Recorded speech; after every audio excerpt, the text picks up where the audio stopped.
They're frozen in liquid nitrogen first. It's not because the machining isn't good enough. It's the opposite. Engineers designed it this way on purpose. Early engineers discovered something uncomfortable. Even when two parts are cut with extreme precision, if they only just fit, vibration, temperature changes, and load will eventually make them loosen.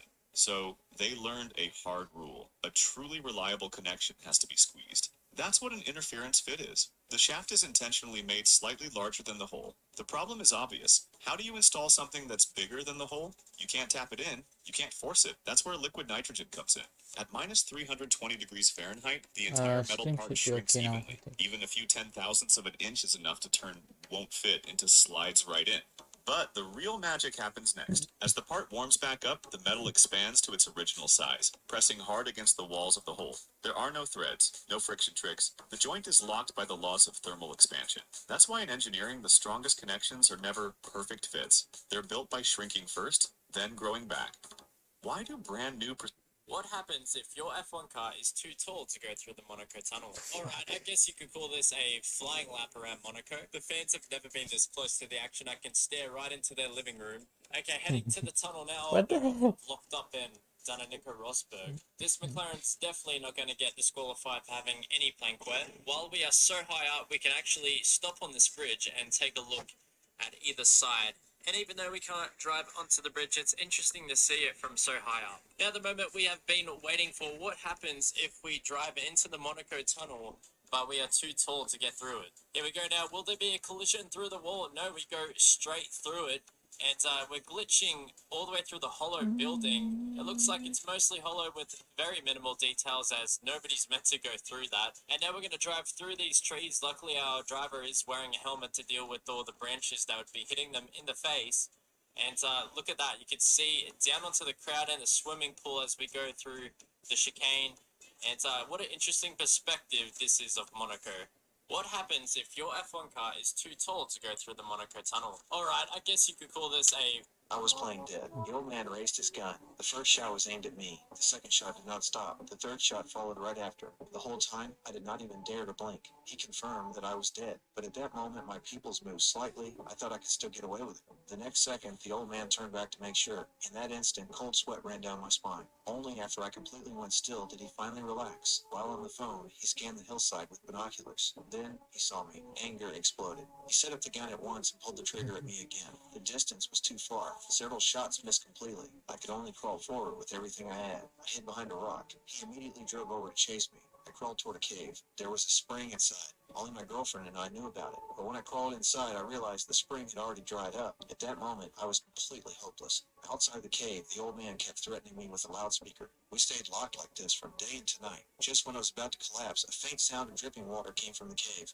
The temperature shift between day and night had formed a small pool of water. I crawled over immediately. I drank greedily. My strength slowly returned. Using the darkness, I crawled out of the cave and quickly hid behind another rock. The old man got out of the car to relieve himself. I quietly slipped into the car. I took a warm coat. Then I shut the door right away, but he came back too fast. He noticed at once the door was not fully closed. He immediately knew I was behind the car. He climbed in without hesitation and suddenly reversed. In that instant, I pressed myself flat to the ground. Luckily, the clearance was high enough. I survived, but at the same time, I was fully exposed. He drove again, charging straight at me. I jumped up and dove back behind the rock. To end it completely, he lit the explosives and threw them directly at me. I could only run wildly. Then he pulled out a hunting rifle and fired at me without pause. At that moment, the rifle jammed. Without hesitation, I rushed forward. I was playing dead. The old man raised his gun. The first shot was aimed at me. The second shot did not stop. The third shot followed right after. The whole time, I did not even dare to blink. He confirmed that I was dead. But at that moment, my pupils moved slightly. I thought I could still get away with it. The next second, the old man turned back to make sure. In that instant, cold sweat ran down my spine. Only after I completely went still did he finally relax. While on the phone, he scanned the hillside with binoculars.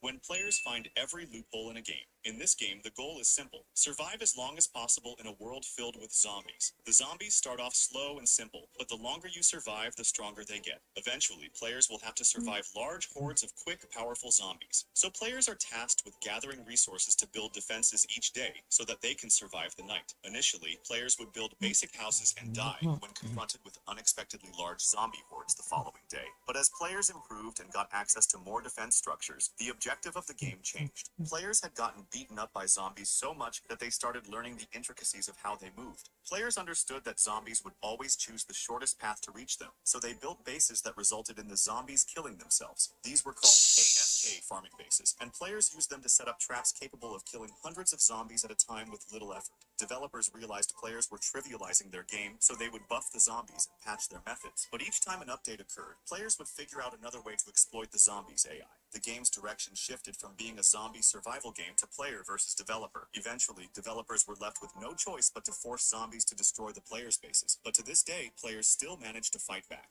When players find every loophole in a game. In this game, the goal is simple. Survive as long as possible in a world filled with zombies. The zombies start off slow and simple, but the longer you survive, the stronger they get. Eventually, players will have to survive longer. Jap. Tengok punya stream. The longer you survive. When players find My name is Nurashid. in this game, the goal is simple. Survive as long as possible in a world filled with zombies. The zombies start off slow and simple, but the longer you survive, the stronger they get. Eventually, Flat. To deal with all the branches that would be hidden. Ahoy. I think the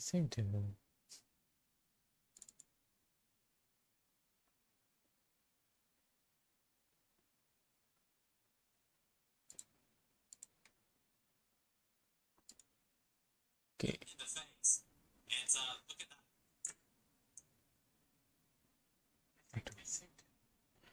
Aduh pula. And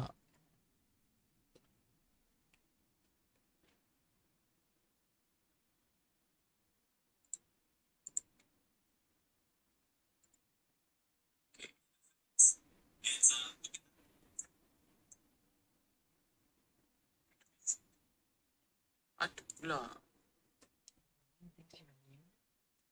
That's what she believes. Well, how were you bitten? I mean, you must have been somewhere you shouldn't to find an infected in the zone. Yeah, sneak out. I was in this military boarding school. Sneak out? You know, explore the city. I was in the mall when I was into infected. That place is completely off limits. How the hell did you get in there? I had a maze.